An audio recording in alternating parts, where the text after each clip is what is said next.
Yesuslah penyelamat hidupku, lepaskan ku dari belenggu dosa. Dia pimpin jalan hidupku jadi baru, dan tanggalkan hidup yang penuh noda.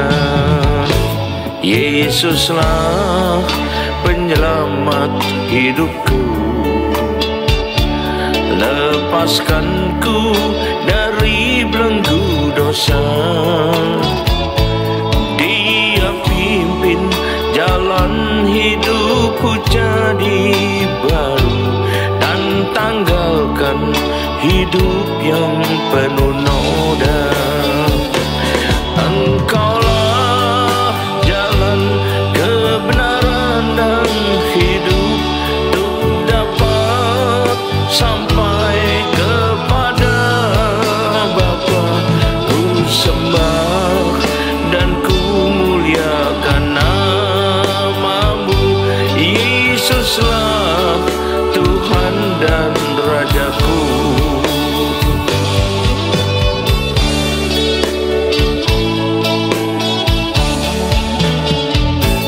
Yesuslah penyelamat hidupku, lepaskan ku dari belenggu dosa. Dia pimpin jalan hidupku jadi baru, dan tanggalkan hidup yang penuh noda. Engkaulah jalan kebenaran dan hidup, untuk dapat sampai kepada Bapa. Ku sembah dan ku muliakan namamu, Yesuslah Tuhan dan Rajaku. Yesuslah Tuhan dan Rajaku. Yesuslah Tuhan dan Rajaku. Amin.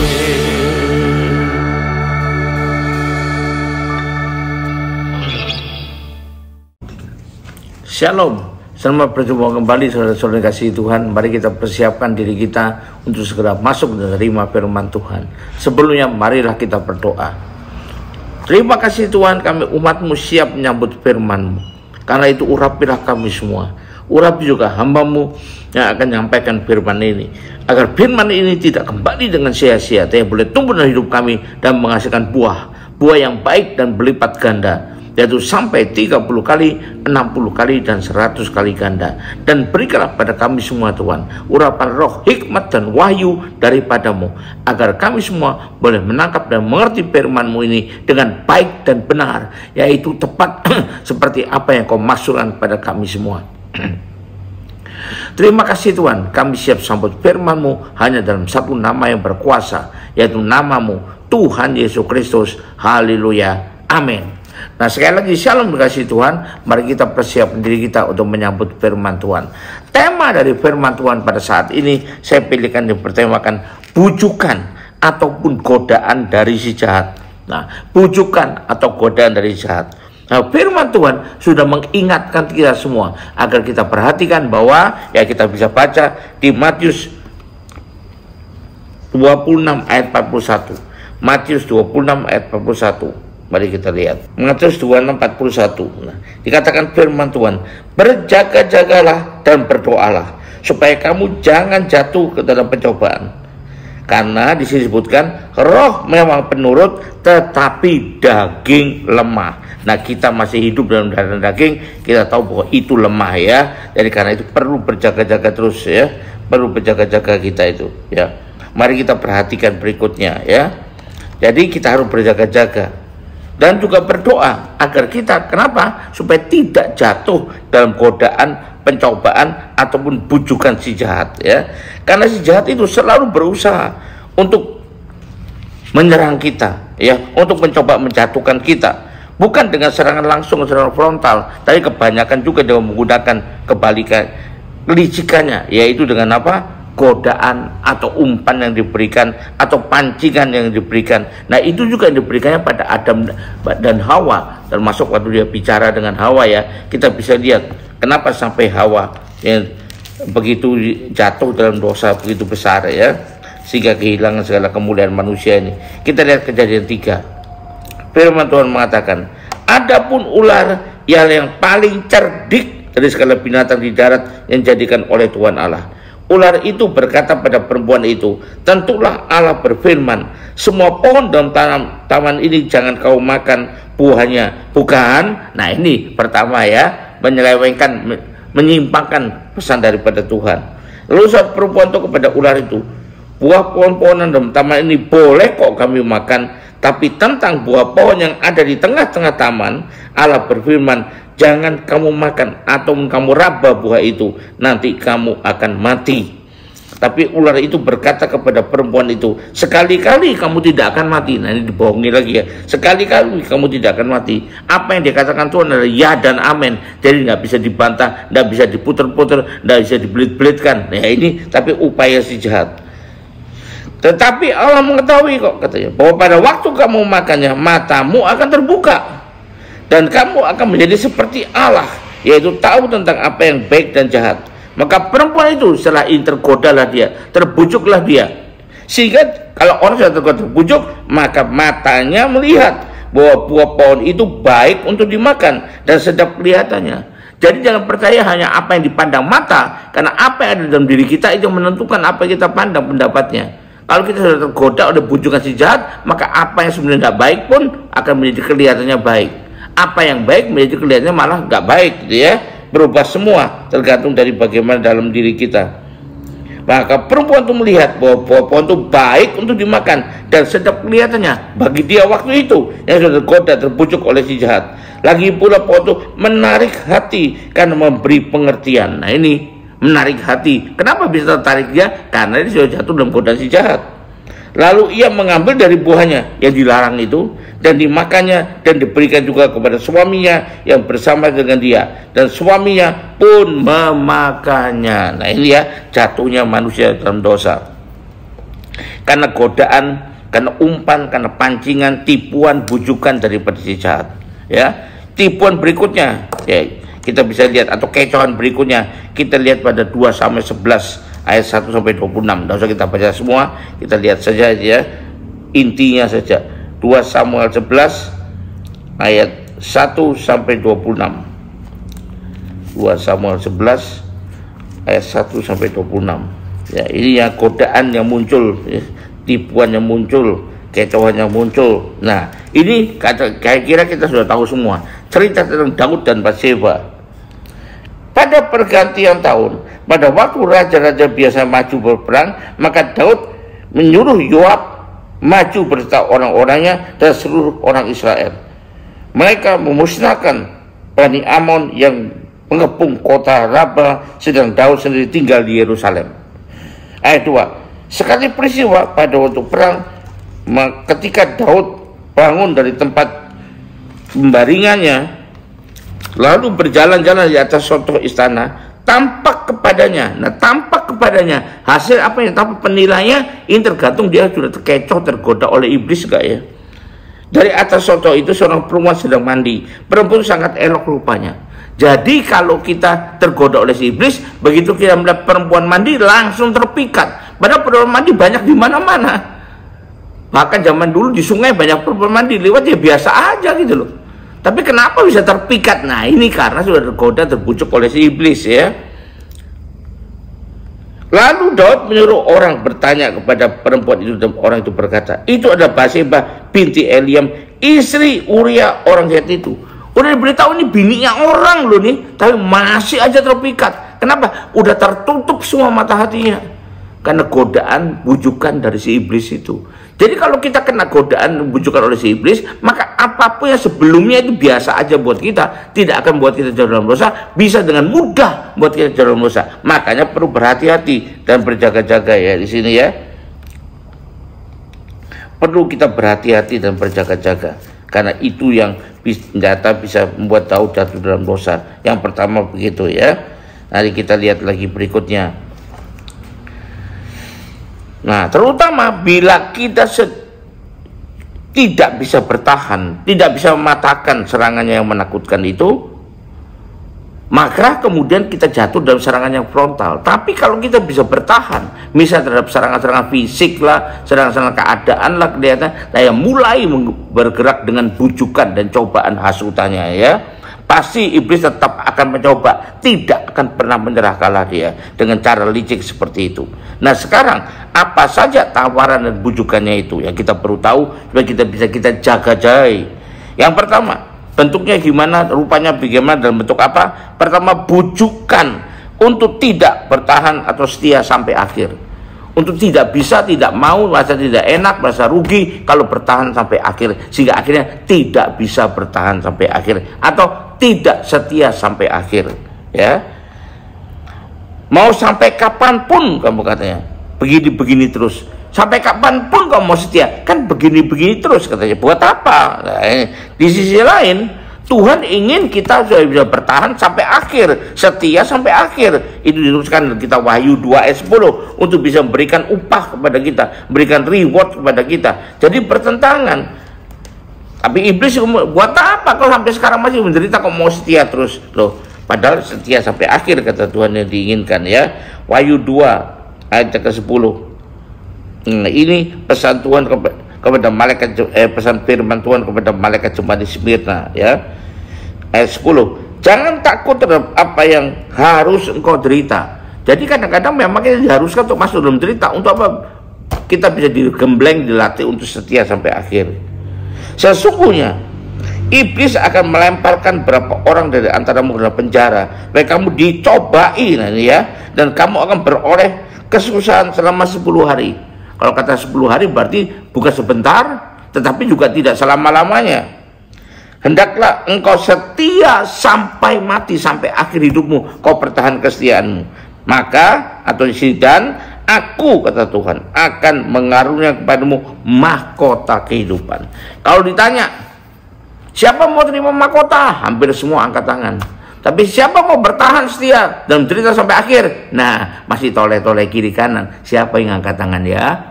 Aku nggak sanggup, aku belum sanggup. Nah itu hati-hati, kecoa si iblis. Kamu nggak bakal sanggup, kamu nggak bisa kok, kamu belum saraf itu kok. Apa-apaan setia sampai mati katanya. Nanti mati-matian tapi mati beneran katanya. Ya ini hati-hati dengan godaan seperti ini ya. Jadi pertama, bujukan untuk tidak bisa bertahan atau setia sampai kepada akhirnya. Itu yang pertama. Yang kedua, bujukan untuk mengikuti dan mementingkan keinginan daging semata. Nah ini loh, hasrat daging semata.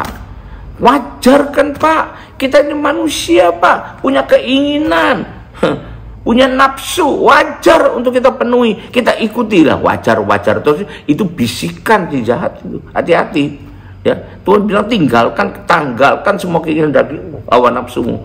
Tapi iblis wajar kan, kalau kamu manusia dari darah dan daging masih akan mengikuti keinginan daging, masih mentingkan, wajar katanya, tidak wajar di hadapan Tuhan. Hati-hati. Seperti Hawa yang dibuatnya, digodainya supaya bisa mengikuti keinginan dagingnya semata. Tadi kita sudah baca ya. Keinginan dagingnya apa? Wah, buah itu baik, wah tertarik, wah pohon itu indah. Nah ini mulai lagi keinginan hati itu ya, bukan keinginan rohani. Juga Daud waktu melihat Batseba, wah cantik, wah seksi, lah hati-hati. Saya mengatakan bukan kalau kita misalnya lewat di jalan ada orang perempuan mandi di sungai, lalu kemudian kita tutupi mata kita sehingga nabrak orang lain, bukan juga begitu. Tapi hati kita yang kita tutupi, bukan mata jasmani kita, pikiran kita tutupin ya. Kita sudah membaca tadi. Padahal firman Tuhan berkata dengan jelas. Mari kita baca Roma 8 ayat 6. Ini yang perlu kita ingat terus, karena Tuhan sudah mengingatkan kita dalam Alkitab, dalam firman-Nya.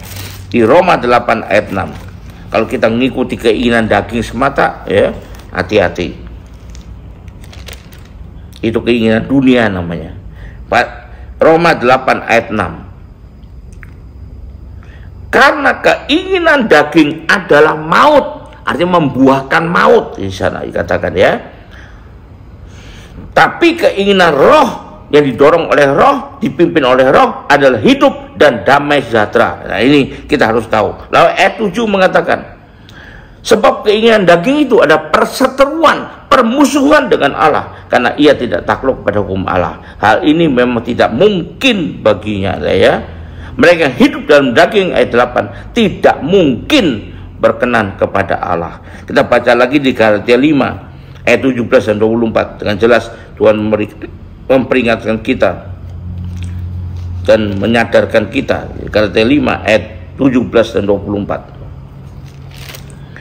Sebab keinginan daging adalah berlawanan dengan keinginan roh, dan keinginan roh berlawanan dengan keinginan daging, karena keduanya bertentangan. Jadi kamu setiap kali tidak melakukan apa yang kamu kendaki. Itu ayat 17, ya. Lalu ayat 24 mengatakan, barang siapa saja, tidak ada alasan untuk dikecualikan, ya. Barang siapa yang menjadi milik Kristus Yesus. Siapa yang jadi milik Kristus Yesus? Orang percaya, orang yang telah ditebusnya. Nah, ini, ya. Barang siapa menjadi milik Kristus Yesus, ia telah menyalibkan daging dengan segala hawa nafsu dan keinginannya. Jadi ini yang digoda oleh iblis, supaya kita hidup untuk mementingkan, ngikuti keinginan daging semata. Ya, ini hati-hati. Ini ada bujukan si iblis. Yang kedua, yang ketiga, kita lihat lagi, ya. Bujukan apa yang diberikan? Bujukan untuk kita tidak bisa atau tidak mau meninggalkan keinginan daging itu. Bukan cuma kita tetap dalam sana, tapi tidak mau meninggalkan sama sekali. Tidak mau. Karena apa? Itu kan wajar, itu manusiawi. Ini dia berkedok di balik sana dia. Manusia, wajar kan, kita manusia. Ya manusiawi lah. Ngapain kita manusia kok sorgawi? Kita kan belum hidup di sorga. Tapi kalau kita mau jadi calon penghuni sorga, kita harus menanggalkan semuanya itu. Tapi dia membujuk kita untuk tidak mau menanggalkan dengan segala alasan. Ya, saya tadi sudah katakan, kalau kita ada milik Kristus, yaitu umat tebusan, berarti kita harus sudah bisa menyalibkannya. Menyalibkan tadi apa? Mungkin belum mati sama sekali, tapi sudah tidak bisa berbuat apa-apa lagi mempengaruhi kehidupan kita. Itu istilah menyalibkan. Tadi Galatia 5:24, ya. Dan Tuhan itu memang tidak menyukainya. Kita baca 1 Yohanes pasal 2 ayat ke-16. 1 Yohanes pasal 2 ayat ke-16.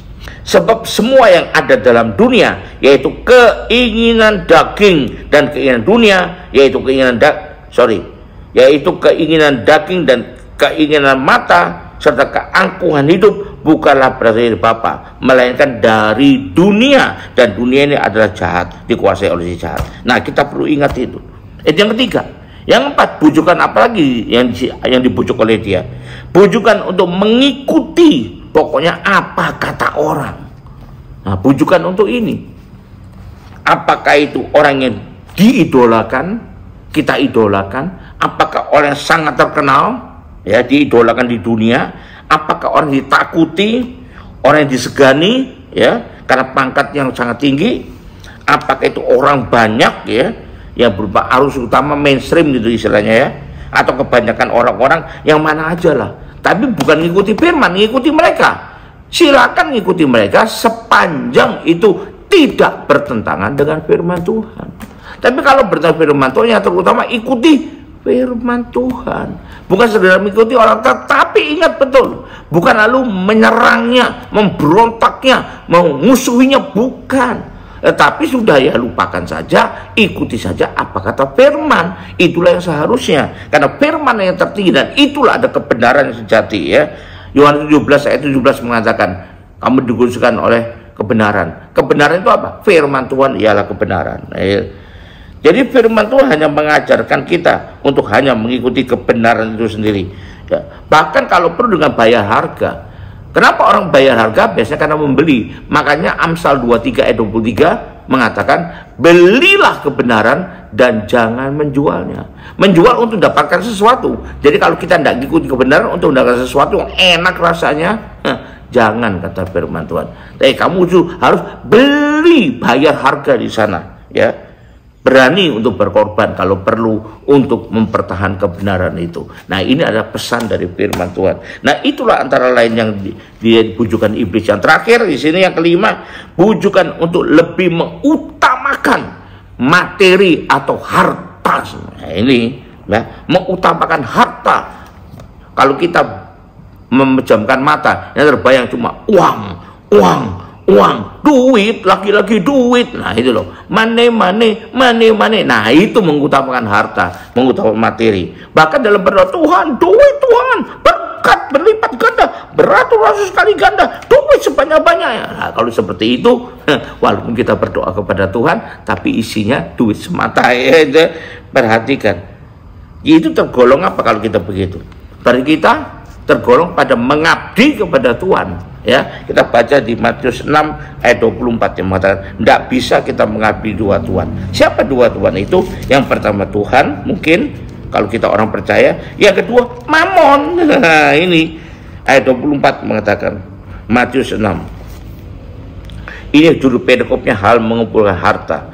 Tak seorang pun dapat atau bisa atau boleh mengabdi kepada dua Tuhan, karena dengan demikian ia akan membenci yang seorang dan mengasihi yang lain, atau ia akan setia kepada seorang dan tidak mengindahkan yang lain. Kamu tidak dapat mengabdi kepada Allah, di samping itu juga mengabdi kepada Mamon. Tidak bisa, pasti ujung-ujungnya kamu pilih Mamon kalau saya begitu ya. Tidak bisa, ini Tuhan mengatakan dengan jelas ya. Dan dia menasihati kita, mengajarkan kita agar kita tidak terlalu cinta harta, cinta uang, karena itu kan mengakibatkan kita jatuh dalam banyak pencobaan-pencobaan. Kita baca terakhir ini di 1 Timotius 6 ayat ke-10. 1 Timotius 6 ayat ke-10. Jadi akan membuat kita mengalami banyak cobaan. Kalau sudah gitu enggak usah mengeluh, kenapa begini Tuhan? Kenapa saya mengalami? Lah kan aku sudah kasih tahu kata Tuhan di Alkitab. Kalau kamu cinta uang, mengejar uang terus, maka kamu kan jatuh dalam berbagai pencobaan. Nah, jangan tanya kenapa Tuhan, jawabannya sudah ada di Alkitab. Udah ribuan, hampir 2000 tahun yang lalu aku berikan kepadamu ya. 1 Timotius 6 ayat ke-10 dikatakan ya, karena akar segala kejahatan ialah cinta uang. Jadi cinta uang kan membuahkan banyak kejahatan, segala bahkan di sini segala kejahatan. Sebab oleh memburu uanglah, nah, karena mengejar-ngejar duit ya, beberapa orang telah menyimpang dari iman dan menyiksa dirinya dengan berbagai-bagai duka. Nah ini, jadi itu salahnya sendiri, bukan Tuhan tidak peduli, tapi salah sendiri. Tuhan sangat peduli, makanya dia peringat pada kita. Jadi kita perlu tahu, itu antara lain 5 hal, antara lainnya masih ada yang lain juga, tapi sudah itu yang utama 5 hal ini yang kita perhatikan ya. Itulah yang iblis gunakan untuk menyimpang kita dari jalan yang benar. Ya, saya ulang lagi. Pertama, bujukannya untuk kita tidak bisa bertahan atau setia sampai akhir. Yang kedua, bujukannya untuk mengikuti saja, melampiaskan saja kesenangan daging kita. Yang keempat, bahkan bujukannya untuk kita tidak mau, tidak rela untuk menanggalkan keinginan daging, karena kita pikir itu hidup yang normal. Yang keempat, bujukan untuk mengikuti apa kata orang.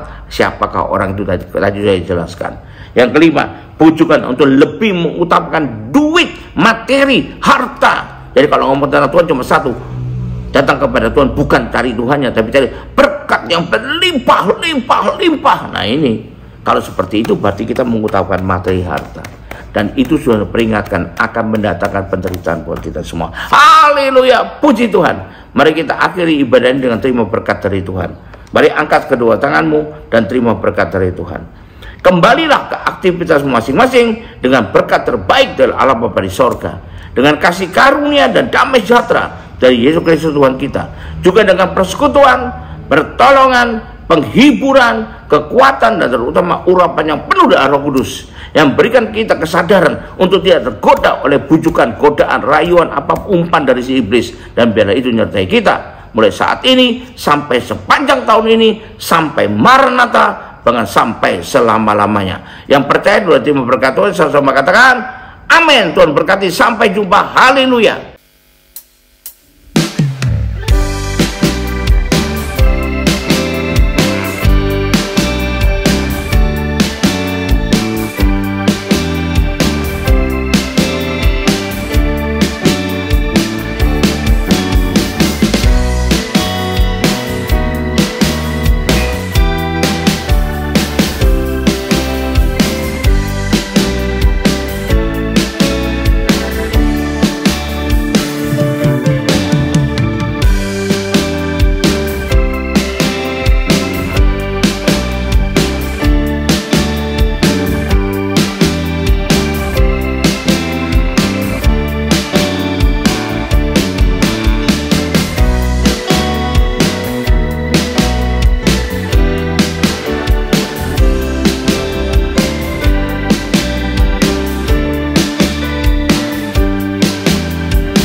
hanya